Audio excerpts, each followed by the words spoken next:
I sat on the front porch just as the sun was setting. My feet were up on the glass coffee table, and I could see grains of sand stuck around my toes. The chimes that dangled from the neighbor's patio swayed in the light breeze.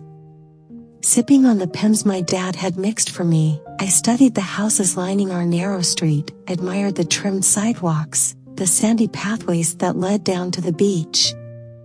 I'd sat here many times, at all ages, all heights, all varying awkward stages of puberty, and studied this exact block. Watching families pushing strollers, beach bikers cruise as the sun set, toddlers holding sand shovels and pails, it normally felt like such peace. I took a long pull of my drink and eyed a young couple, late 20s I guessed, walking hand in hand coming from the beach path.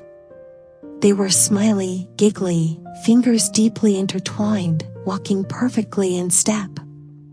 I guess they were fairly new. Less than a year in. They had that early, euphoric energy. I guess they'd recently said I love you to each other.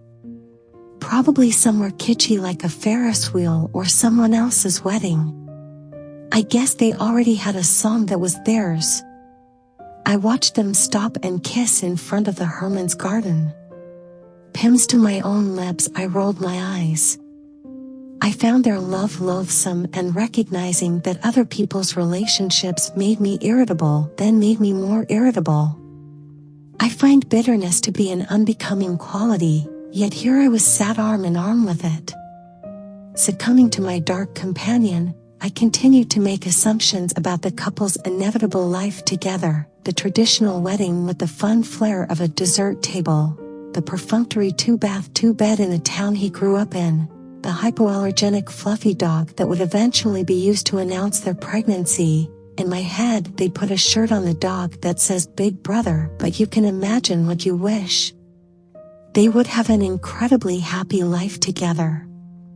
I ruminated on the bits of cucumber left at the bottom of my glass until they were down to a pulp. I envied such normality. Their life path was so clear. My friend, Sam, once described love to me as a color she'd never seen. I'm sure it's pretty obvious, but I've never been in love. I've gotten scholarships, scored perfect test grades, earned promotions, traveled the world, run a marathon, been blessed by the Pope, maintained a consistent size 2 for my entire life, but I've never been in love. So, to many, most egregiously, suburban mothers, I am still finding myself. I live alone in Los Angeles, and one time my engaged friend, Maria, FaceTimed me to show off a potential rehearsal dinner dress. I would show you the back, she said, angling the camera in the mirror, but I'm alone, so I can't zip it up. I wondered how she thought I dressed myself in the morning. In general, I have a lot of friends and would consider myself generally well-liked and kind. I do find happiness in their happiness. I just can't relate to everyone who's seeing the color, let's call it turquoise or yellow. I've tried, trust me. The wind blew my hair across my eyes. I carefully pulled the blonde strands back and sank deeper into the wicker chair. Normally I liked sitting out here at sunset. Sometimes I'd bring a book or a puzzle, other times Charlie would sit with me and we'd just talk or nap. But even before the couple walked by, I felt vaguely sad. A hollow emptiness that wasn't big enough to be called depression, but didn't go away with a good night's sleep, had settled in just as I arrived here with my family. I felt somewhere between on edge and in a funk. Despite years and years of me, Charlie, and Ethan piling into the back seat of our Highlander, smushed between towels and boogie boards, playing games to drown out whatever our parents were fighting about in the front seats. The beach felt less familiar. Less innocent. That last time I'd been here wasn't with my family, it was early last autumn to meet up with Oliver. We'd been seeing each other for a while before he invited me to his family's timeshare in Avalon. I excitedly went, after sending all outfits for approval to Maria, and played house for the weekend with Oliver, all of it feeling very natural. Him cooking me bacon and eggs every morning, borrowing bikes from the garage to ride along the boardwalk, finishing the day at a winery or playing Mario Kart. The back of his house was along the bay, and we'd sit on his dock, sipping drinks and looking around, observing, taking it all in. I thought that was something special him and I had in common. We liked to take in the world around us. The unlatching of the screen door knocked me out of my daydream. I heard a small bark and turned to see Rosie's black fur rush towards me. "She was crying to sit with you," Mom said before disappearing back inside just as Rosie hopped up on my lap and made a little circle. I moved my empty glass to avoid her wagging tail and pressed my cheek against her soft ear as she settled. I closed my eyes, face still buried in Rosie's fur. The wind picked up, growing louder. It was like I could hear the sound of Oliver's laugh carried in the breeze. I opened one eye and quickly scanned the street, but he wasn't there. I had a fear I'd run into him here. I suspected that was largely why I felt so unsettled. I imagined what would happen if I did see him coming down the street on his bike, a bottle of wine tucked into his sweatshirt pocket. I imagined he'd stop if he saw me on my porch. He'd probably make a big showing of riding without touching the handlebars, a devilish grin on his face, completely unaware of how much I had cried over him. "Charlotte," he'd call. My body would freeze, just for a moment. Eventually, I'd come to and smooth my hair and straighten my posture. Hopefully I'd be wearing something effortless, like, I don't know, a low-cut summer dress or a push-up bikini. Not that I needed to look good for him, but in my daydream, I'm allowed to look as good as I want. "Oliver," I'd managed to breath. "Fancy seeing you here." I'd forced a smile and a small laugh. I was not a cool girl, but I'd try. Oliver would look the same. Thin yet handsome, blue-eyed, with the attentive stare of a luxury car salesman. The kind that coerced you into believing you were meant for a car like this, that you and you alone deserved it. "Wow, is this the dog you were going to get?" Oliver would ask, acknowledging the spaniel puppy on my lap. "You actually got one?" "Yes, meet Rosie," I'd answered, thankful for the easy conversation target. Rosie would probably already be belly up in front of Oliver, eager for a pet. "She's a real guard dog," I joke, making a mental note to up her training. Thankfully she was my parents' dog and not really my responsibility. I'd watch him rub her belly and take a deep breath, waiting for what would be said next.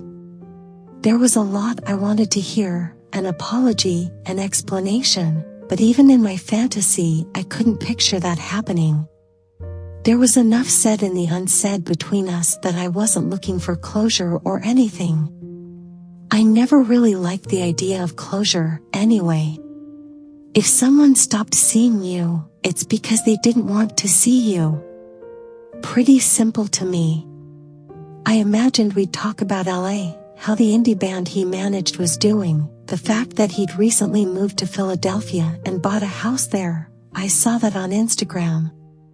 I'd pay the cost of a house to never live in Philly, but that's just me. A city full of greasy cheesesteaks and sports fans that climb light poles. Overall, I wasn't really sure how to direct the rest of our made-up conversation. My daydream had no end. I had nothing that I was dying to say, it was just that Oliver had lived in my mind for so long. The act of being back in a place that we shared together allowed him to reclaim that brain space.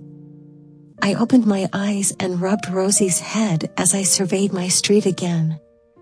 I wondered how it was possible that my mind could hold so much, even when my reality wasn't demanding more. I feel like it makes me sound crazy to admit that.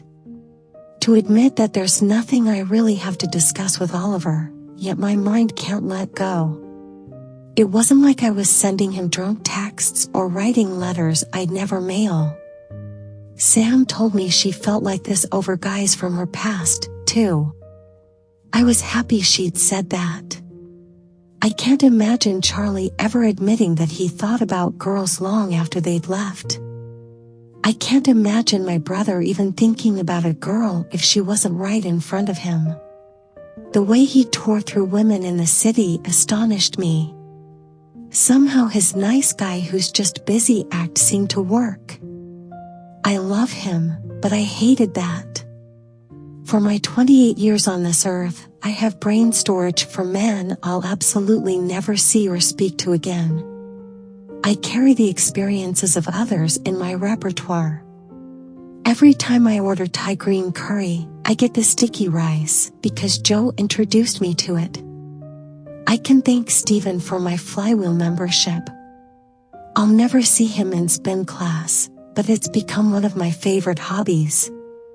Josh showed me Stone Street, Mark showed me Extra Dirty Martinis. I can throw away pictures, give back sweatshirts, delete text threads, but there are parts of previous partners that have become who I am.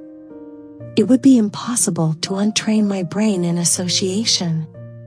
Later that week, I went to Swirls with Ethan, Charlie, and Dad and remembered that Oliver liked blueberry ice cream. When our family played arcade games on the boardwalk, I remembered that Oliver was captain of his basketball team. I heard a Thundercat song and remembered how we jokingly danced in his kitchen, arms around each other's waists. My mind couldn't let go. Honestly, I think the only real cure is to replace him with someone new. Unfortunately, no one good has come around in a while. The world was still very much in primary colors. I laugh when I think about Ethan and his wife, Molly. They met in high school. They never dated other people. Never experienced heartbreak, a ghosting, a nice to meet you but I don't feel a spark text. Never had to schlep through the apps or bring a pair of purse underwear just in case the date went well. Sam and I came up with that idea.